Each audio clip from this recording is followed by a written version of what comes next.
travertin o'zi qanday bo'lishi kerak va uni qanday sinovdan o'tkazish kerak, hozir birgalikda ko'ramiz.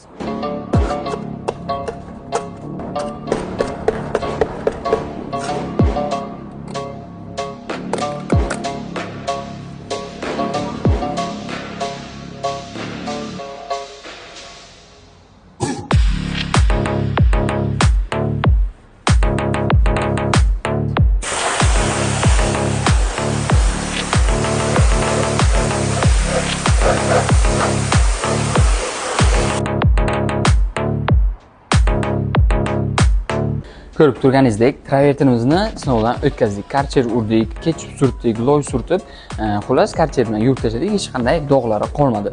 Yarmiga lak qilganmiz, yarmi esa laksiz o'zini holaticha turibdi. Lekin men o'zim shu yerni payqadim. Ozgina karcher urgan paytimizda uchganday bo'ldi. Video ko'rindimi, ko'rmadim, bilmadim. Lekin ustidan lak ursangizda yaxshiroq turar ekan. Bu Silikol brendining Platinum budjetli variant travertini bo'ladi. Buni bitta chelagida 25 kilo bor. 25 kilosi 10 kvadratga yetadi. Ko'rib turganingizdek, juda ham yaxshi travertin, bemalol olib ishlatsangiz bo'ladi. Narxi esa 205 ming so'm chiqadi bitta chelagi. Olib ishlatishingiz mumkin.